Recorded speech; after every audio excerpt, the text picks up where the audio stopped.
Hey guys, today we're going to be talking a little bit about Ramscoops. Now, I just want to show you a couple of things. So basically, when you've got systems with different stars in, when your ship gets close to those stars, you regenerate fuel very slowly. And what Ramscoops generally do is they speed up the process.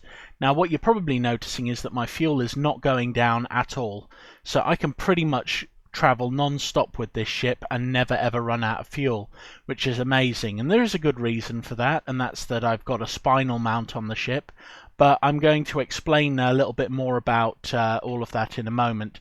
So let's go back to the Ramscoop. So basically Ramscoops use a square root dividing system in order to determine their effectiveness. So for example, one Ramscoop on its own will give a Ramscoop of 1. You'll need 4 Ramscoops to get a Ramscoop of 2, and you'll need 9 of them to get a Ramscoop of 3. So they're utilizing a square root in order to work out the amount of energy you can get from stars, and that will basically depend on the level of solar wind coming off of the stars, from what I found out. So the Ramscoop is very, very good. It makes life a lot easier in space, and getting closer to the stars, you'll get energy quicker. So there are a number of different Ramscoops in the game. You've got the Ramscoop, the catalytic Ramscoop, which you can pick up during the quest line with the 3 worlds, and that's the main line for the game at the moment. You've got the fuel processor. Now this is picked up in the Korath areas. You can buy them without having any form of license. The emergency Ramscoop, which you need a remnant license for, you can pick it up over there. And you can also get hold of, for example, let's go with the Wanderer Ramscoop first, because the others get a bit complicated. So the Wanderer one can be got through the Wanderer missions. You'll also need to do a few for them, so you'll need an outfit license for it. Then there are these things called magnetic scoops. They're a little bit different, and they can be picked up in Avg space, which basically disappears itself all of the time. So it's a bit hard to show you on the map where these ones come from. Anyway, basically all of these have got varying levels of effectiveness. So in terms of the outfit space needed, the Ramscoop is very, very inefficient. Catalytic's pretty darn good, to be honest. Wanderer Ramscoop is fairly good as well. I find that the catalytic Ramscoops are a little bit better, but that's even though it doesn't seem like it, and that's because of the way that it's using the square root division. So I think the catalytic Ramscoop is probably slightly faster than the Wanderer Ramscoop.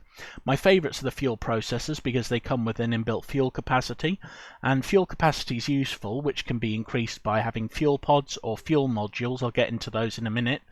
But then we've got things like the magnetic scoop, and this basically functions in multiple ways. So there's something else that's being added here. So we've got our Ramscoop, but we've also got fuel generation, and fuel generation's kind of different. So what happens with fuel generation is that your ship will regenerate fuel regardless of the quality of the star, which is really, really good.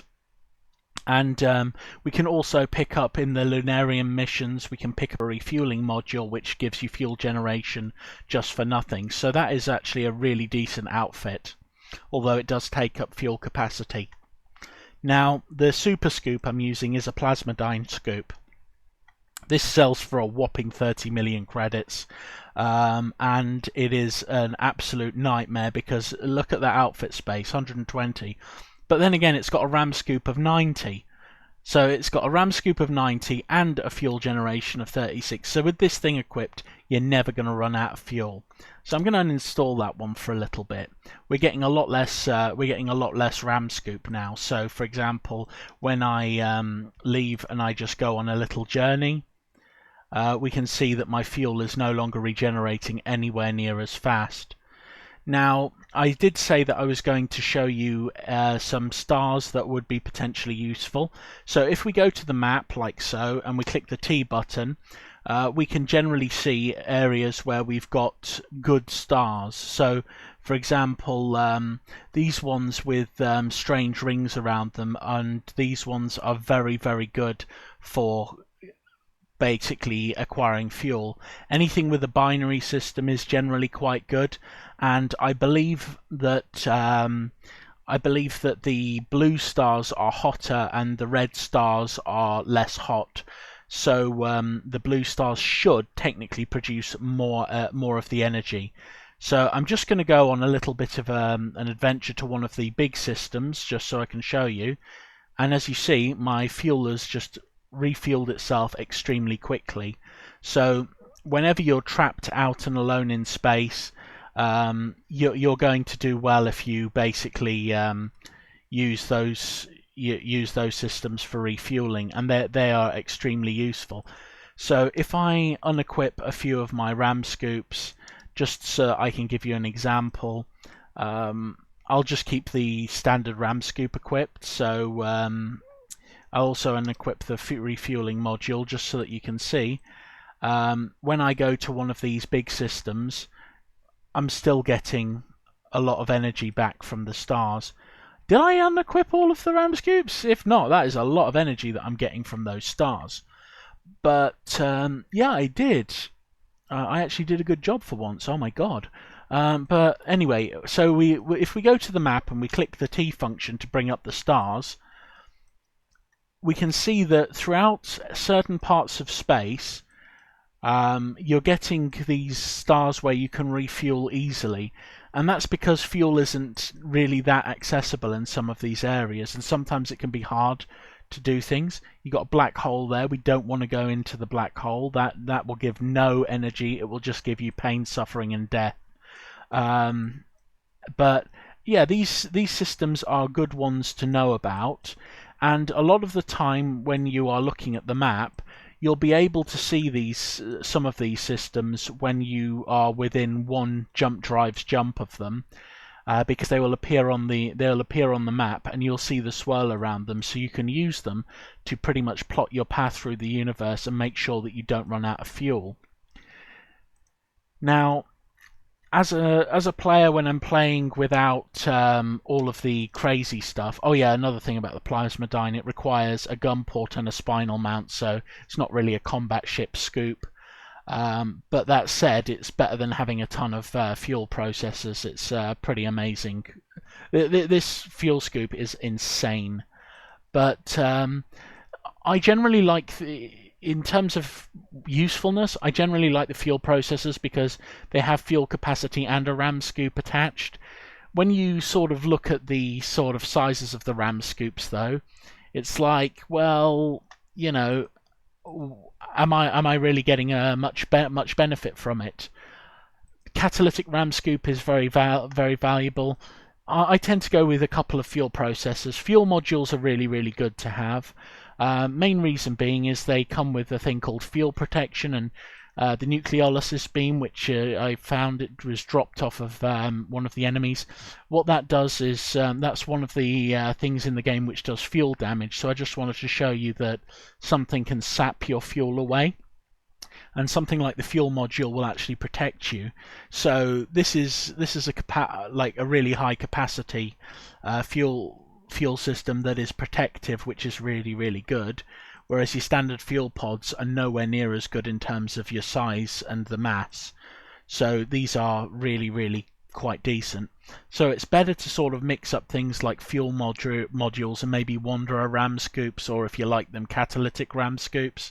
And I believe that if you have a number of different ram scoops together, it's much more beneficial for you. If you've got good energy consumption on your ship, you've got a lot more energy coming in than you've got going out, then there is no reason to not have a magnetic scoop on there, because not only does that give an amazing ram scoop, but the solar heat's not a problem because you've got massive cooling on all these different systems you can get.